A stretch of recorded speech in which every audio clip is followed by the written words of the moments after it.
On ferme la parenthèse. On revient très brièvement sur la psalmodie du Coran. On a posé la question tout particulièrement pour une femme. Est-ce que la femme, lorsqu'elle lit le Coran, elle doit le lire à voix basse, une récitation toute timide, toute sage, ou bien il faut qu'elle, ou bien elle a le droit de psalmodier justement le Coran. Donc qui a répondu?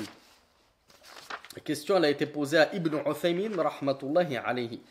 Ibn Uthaymin alors c'est c'est gentil pour ceux qui me demandent mon PayPal, il est sur les annonces de tous mes séminaires. Vous allez sur les annonces de mes séminaires, vous allez sur mes vidéos sur YouTube, il y a toujours un lien PayPal dans le descriptif. Barakallahu fikum. On va pas faire une pause juste pour ça. Donc Ibn Uthaymin rahmatullahi alayhi, il a dit la psalmodie du Coran qui nous rappelle déjà son jugement.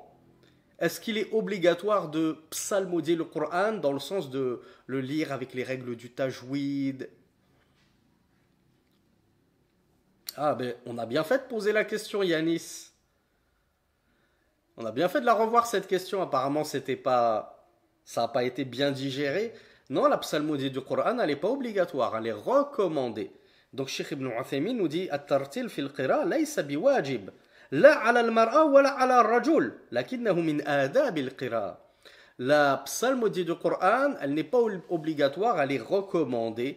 Et ceci pour la femme comme pour l'homme. Donc c'est pas parce que tu es une femme qu'il faut te dire j'ai pas le droit de psalmodier le Coran. Si tu es une femme, il t'est recommandé également de psalmodier le Coran.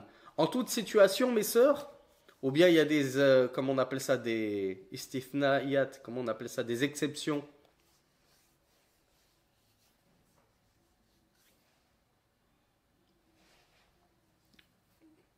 Ah, je demande aux sœurs et finalement c'est les frères qui m'apportent la bonne réponse. Effectivement, devant des hommes étrangers, la femme n'élève pas la voix en lisant le Coran et encore moins n'embellit-elle sa voix. Par contre, si elle est seule ou avec ses maharim, en présence de maharim, d'hommes qui font partie de ses proches, il n'y a pas de mal à ce qu'elle lise le Coran de sa plus belle lecture, qu'elle se fasse plaisir. Donc ce jugement-là, il est pour les hommes comme pour les femmes. La psalmodie, c'est recommandé. Et ça fait partie des bonnes convenances de la lecture.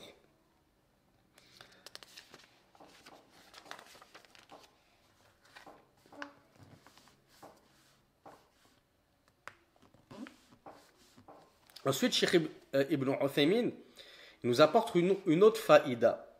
Qu'est-ce qui est préférable, mes frères et sœurs? De lire à voix haute ou de lire à voix basse? Avec le tajwid. On va dire que je vais lire en psalmodie avec le tajwid. L'intensité de ma voix, je l'élève, je la diminue, à mi-chemin. Qu'est-ce qui est préférable? Bravo Angel. Angel m'a apporté la bonne réponse.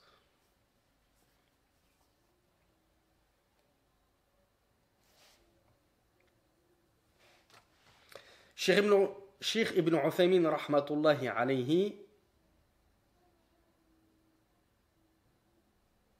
Voilà, Samia aussi m'a apporté la bonne réponse.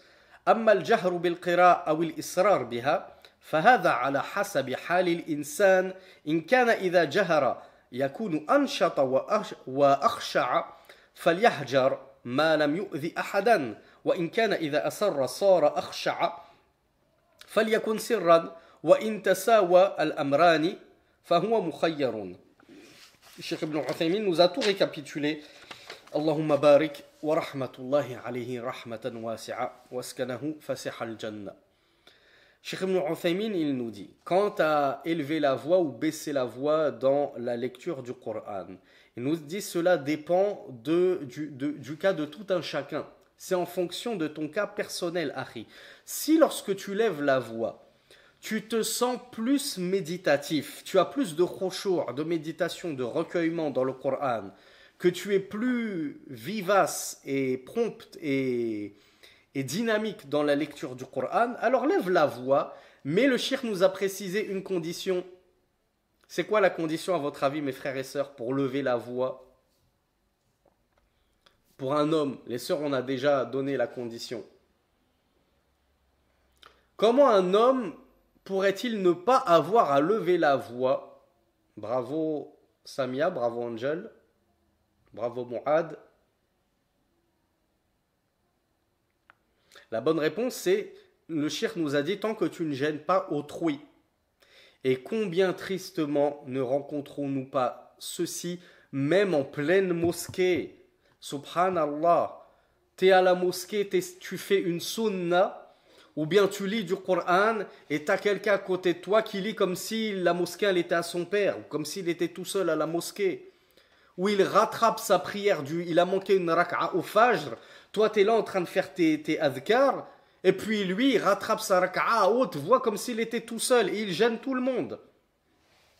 Et ça fait partie des péchés de gêner par ta lecture du Coran. Tu penses que tu te rapproches d'Allah subhanahu wa ta'ala, alors que tu prends des péchés parce que tu gênes malgré ta lecture du Coran les autres. On n'a pas gêné les autres par sa lecture, subhanallah. C'est toi qui es venu en retard, non? C'est toi qui as une raka'a à rattraper. Alors fais-toi discret, fais-toi petit. Qu'est-ce que tu as à gêner les gens qui sont venus à l'heure et qui sont maintenant dans leur adhkar? Et ça vaut pareil pour la lecture du Coran. Donc Cheikh Ibn Uthaymin nous a dit, si tu te sens plus méditatif, que tu as plus de concentration et de recueillement lorsque tu élève la voix tant que tu ne gênes personne. Donc on comprend que si tu gênes les gens, qu'il y a quelqu'un à côté de toi que ça dérange, baisse ta voix, lis à voix basse. Et si tu te trouves dans un cas, comme ces nombreux frères et sœurs qui m'avaient dit dans un séminaire précédent, nous on préfère lire à voix basse, on trouve plus de méditation, de recueillement, de sérénité dans la lecture à voix basse, eh bien ce qui te sera recommandé, c'est de lire à voix basse, dans ton cas. Et si tu es kiff-kiff, si c'est pareil pour toi que tu lises à voix haute ou à voix basse, Cheikh nous dit, huwa mukhayyar, eh ben choisis, tu as le libre choix de lire à voix haute ou à voix basse.